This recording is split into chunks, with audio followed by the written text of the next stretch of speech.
La Chine vient de construire un robot qui transforme un humain en quelque chose qui bouge comme un centaure. Un autre robot humanoïde fait des figures de breakdance comme un athlète professionnel. Dans les hôpitaux, les médecins utilisent déjà des gants IA pour faciliter les opérations chirurgicales. Pendant ce temps, Figure développe des robots humanoïdes qui nettoient seuls des salons désordonnés. Meta a aussi racheté Moldbook, un réseau social réservé aux échanges entre agents IA. Commençons par l'un des concepts robotiques les plus inhabituels qui vient récemment de Chine. Des chercheurs de l'Université des sciences et technologies du Sud à Shenzhen ont créé une plateforme robotique portable, transformant une personne en centaure. L'idée est étonnamment simple. Au lieu de fixer des articulations robotiques directement aux jambes d'un humain, comme le font les exosquelettes traditionnels, ce système ajoute deux jambes entièrement mécaniques derrière l'utilisateur. Quand la personne marche, les jambes robotiques l'accompagnent et aident à porter des charges lourdes. Le système se connecte à l'utilisateur via une interface élastique sur le dos. Cela signifie que le robot est physiquement relié à la personne, mais qu'il fonctionne comme une paire de membres séparés plutôt que comme une extension des jambes humaines. L'humain gère l'équilibre et la navigation, tandis que les jambes robotiques supportent le poids et le mouvement vers l'avant. Le résultat est essentiellement un système de marche hybride, où l'humain et la machine se partagent les responsabilités. Les jambes robotiques suivent la vitesse et la direction de marche de l'utilisateur. Les algorithmes de planification du mouvement et les systèmes de contrôle coordonnent les pas afin que le robot reste aligné avec la foulée humaine. Les chercheurs ont utilisé le contrôle prédictif par modèle et des techniques de planification de trajectoire pour maintenir la stabilité du mouvement malgré des conditions de marche changeantes. L'un des aspects les plus intéressants de la conception est le couplage élastique entre l'humain et le robot. La connexion a une rigidité non linéaire, donc son comportement varie selon la charge. Quand la charge est légère, le couplage reste ferme, permettant à l'humain et au robot de se déplacer très coordonnés. Lorsque la charge augmente, la connexion devient plus flexible. Cette flexibilité permet aux jambes robotiques d'absorber les forces et de prendre en charge une plus grande partie du travail de port de charge. Les chiffres issus des expériences sont en fait assez significatifs. Lors des tests, les participants portaient une charge d'environ 44,09 livres, soit à peu près 20 kg.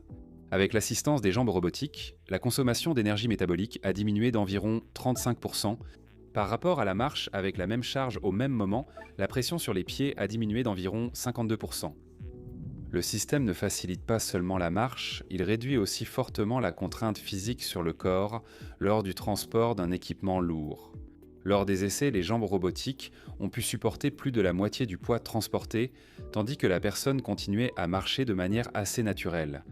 Les chercheurs ont aussi évalué la stabilité lors de la marche avec des charges lourdes sur la plateforme robotique. La variabilité de la largeur des pas a diminué.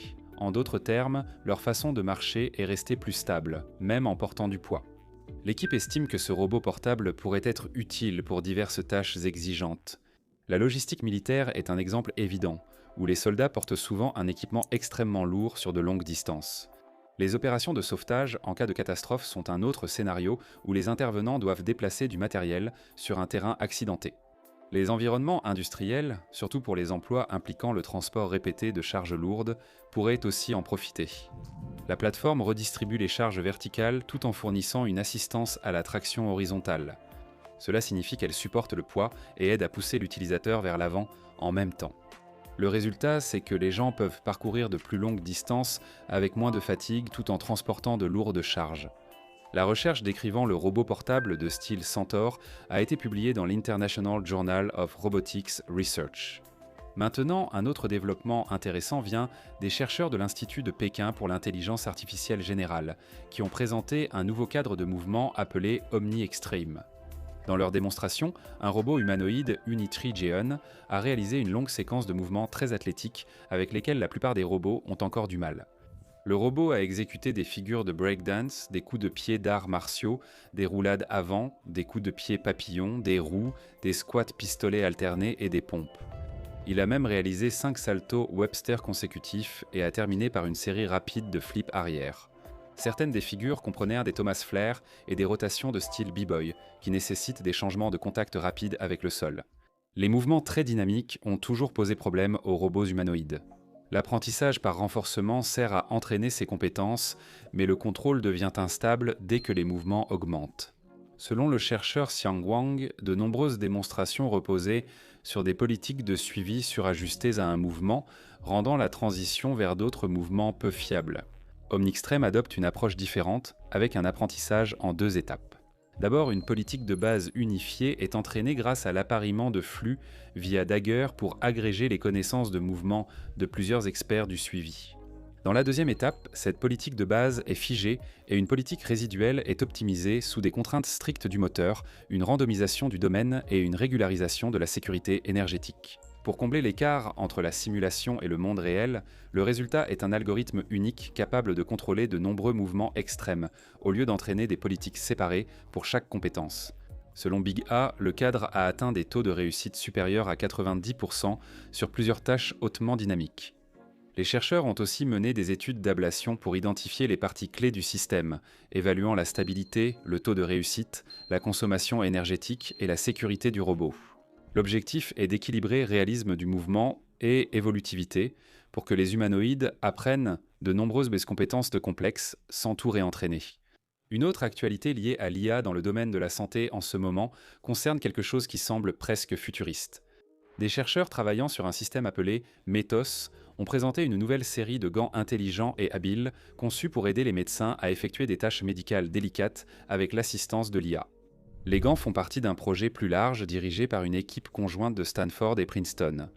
Et l'idée est d'apporter l'intelligence artificielle directement dans les procédures médicales réelles, au lieu que l'IA reste sur un écran à analyser des images. Après coup, METOS est conçu pour travailler aux côtés des cliniciens pendant que les procédures ont réellement lieu. Ces nouveaux gants intelligents permettent au système d'assister avec des mouvements de main très précis, comme la suture, le nouage de nœuds et la manipulation d'instruments chirurgicaux. Le but n'est pas de remplacer les médecins. Le but est de leur offrir une couche de soutien alimentée par l'IA qui peut aider à améliorer la précision et à réduire le risque d'erreur humaine lors de procédures complexes. Les gants sont connectés à une plateforme plus large qui combine un raisonnement multi-agent basé sur l'IA, des lunettes intelligentes XR et la robotique collaborative. Les médecins utilisent donc des lunettes intelligentes transmettant en temps réel des informations visuelles à l'IA, qui comprend ainsi précisément la situation lors d'une intervention. Les systèmes robotiques guident les instruments avec précision. Au centre de cette plateforme, les chercheurs évoquent un modèle du monde pour la médecine.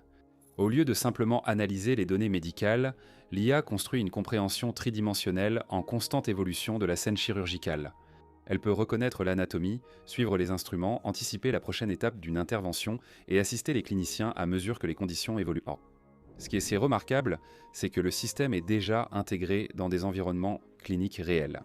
Fin février, METOS a été intégré au flux de travail réel du Centre du sang et du département de pathologie de Stanford, marquant une première étape vers son utilisation concrète. Au-delà des laboratoires de recherche et des simulations, le projet sera également présenté lors de la conférence GTC 2026 de NVIDIA, où les chercheurs montreront comment le système combine des agents d'IA, des interfaces XR et de la robotique alimentée par l'écosystème d'IA de NVIDIA.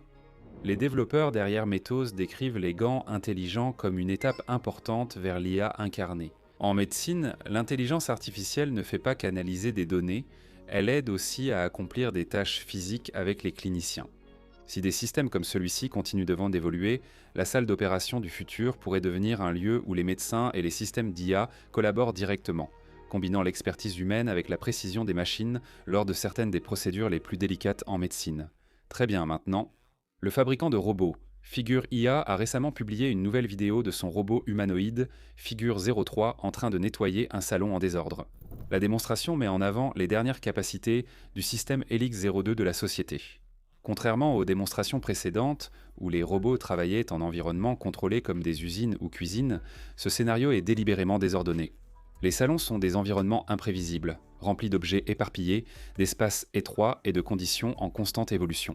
La vidéo montre le robot accomplissant une grande variété de tâches de manière autonome, sans intervention humaine. Il ramasse des objets, les trie dans des conteneurs et se déplace dans la pièce tout en ajustant ses mouvements en fonction de l'environnement. À un moment, le robot pulvérise de l'eau sur une surface, puis l'essuie avec une serviette pour la nettoyer. Pendant le processus, il range temporairement la serviette sur son bras, afin que ses deux mains restent libres pour d'autres tâches. Cette action requiert une planification complexe, car le robot doit coordonner la manipulation et ses déplacements. Le robot saisit également un bac avec ses 2 mains, démontrant ainsi la manipulation bimanuelle, et il ramasse des blocs à la fois sur une table et sur un canapé. Il cale le contenant sous un bras tout en circulant dans la pièce, montrant une coordination parfaite. Un autre moment montre le robot en train de lancer un coussin sur le canapé en utilisant un mouvement contrôlé du bras. Il ramasse également une télécommande, la fait pivoter dans sa main pour orienter correctement les boutons, puis appuie sur le bon bouton pour éteindre l'appareil. Le robot se déplace dans la pièce en effectuant des pas chassés pour traverser les espaces étroits entre les meubles. Il place soigneusement ses pieds pour éviter les obstacles, tout en continuant à manipuler des objets. En même temps, ses comportements nécessitent plusieurs niveaux de coordination. L'architecture Helix qui alimente le robot organise le contrôle en 3 couches différentes, fonctionnant à des vitesses différentes. Le système 2 opère au plus haut niveau et gère des tâches de raisonnement comme la compréhension de la scène, l'interprétation du langage et la séquence des comportements. Cela signifie qu'il décide de ce que le robot doit faire ensuite en fonction de l'environnement. Le système en agit plus vite et transforme les données de perception en cibles articulaires pour tout le corps à environ 200 Hz. Cette couche traduit essentiellement les décisions en actions motrices spécifiques. En dessous, il y a le système 0, une couche de contrôle fondamentale fonctionnant à 1000 Hz. Il gère l'équilibre, les forces de contact et la coordination générale du corps pendant le mouvement. Ensemble, ces 3 couches créent une hiérarchie de contrôle qui relie l'entrée visuelle jusqu'au mouvement physique. L'entreprise affirme que démontrer ses comportements avec un modèle unique et unifié représente une étape importante vers une intelligence humanoïde évolutive. Plutôt que de créer des contrôleurs distincts pour chaque tâche, le robot acquiert des compétences générales élargies par l'ajout d'exemples d'entraînement. Le PDG de Figure, Brett Adcock, a déjà déclaré que les robots humanoïdes pourraient commencer à travailler de manière autonome dès 2026. La démonstration dans le salon est conçue comme un premier aperçu de cette orientation. Alors que la robotique continue de progresser, l'industrie de l'IA explore également un tout autre type d'expérience impliquant des agents artificiels interagissant en ligne. Meta a récemment acquis une start-up appelée Maltbook, qui a attiré l'attention en créant un réseau social entièrement dédié aux agents d'IA. La plateforme ressemble à Reddit, sauf que chaque compte appartient à un système d'IA au lieu d'un utilisateur humain. Lorsque Maltbook a été lancé à la fin du mois de janvier, il a commencé comme une expérience de niche. Les développeurs ont conçu des agents IA pouvant publier, échanger et discuter de programmation et de résolution de problèmes. Rapidement, des captures de ces conversations ont été partagées sur les réseaux sociaux. Les observateurs ont vu les agents IA débattre, discuter de stratégies de codage et même parler de leurs créateurs humains. Certains trouvaient le concept divertissant, d'autres y voyaient un aperçu étrange de futurs écosystèmes numériques où des IA interagiraient de façon autonome. Meta a confirmé l'acquisition mardi. Les conditions financières n'ont pas encore été divulguées. L'accord permet à Matt Schlicht et Ben Parr, fondateurs de Maltbook, de rejoindre les Meta Superintelligence Labs. Cette unité de recherche est dirigée par Alexandre Wang, l'ancien directeur général de Scale IA. Selon Axios, Schlicht et Parr devraient commencer leurs fonctions le 16 mars. Meta semble particulièrement intéressé par l'architecture Maltbook, développée pour relier un grand nombre d'agents IA entre eux. Une idée principale est un annuaire actif, permettant aux agents de se découvrir et de communiquer en continu. Un porte-parole de Meta a décrit le système comme une approche novatrice pour connecter des agents dans un domaine en évolution rapide. Le porte-parole a ajouté que l'entreprise se réjouit de travailler avec les fondateurs pour offrir des expériences agentiques sécurisées aux utilisateurs. La plateforme elle-même fonctionne sur un cadre appelé OpenClaw. Ce système est conçu pour faciliter le déploiement et le contrôle des agents de codage IA. Les utilisateurs peuvent utiliser les agents via des plateformes de messagerie comme WhatsApp et Discord, tandis que les développeurs peuvent les étendre à l'aide de plugins qui offrent un accès plus approfondi aux systèmes informatiques locaux. OpenClaw suscite un intérêt croissant parmi les développeurs qui créent des systèmes d'agents autonomes. Son fondateur, Peter Steinberger, a récemment rejoint OpenAI, ce qui montre à quel point les grandes entreprises recrutent activement des talents travaillant sur la technologie basée sur les agents. Bien qu'il ait commencé comme un projet expérimental, Maltbook est rapidement devenu l'une des démonstrations les plus visibles des capacités d'OpenClaw. Les utilisateurs ont vu des agents IA débattre longuement de la meilleure manière de servir leurs opérateurs humains. Certaines conversations ont même abordé comment les agents pourraient échapper au contrôle humain. Pour l'instant, Maltbook demeure surtout une expérience, pas un produit fini. Avec l'implication de Meta, le projet pourrait beaucoup s'étendre, les entreprises cherchant à développer des IA autonomes avancées.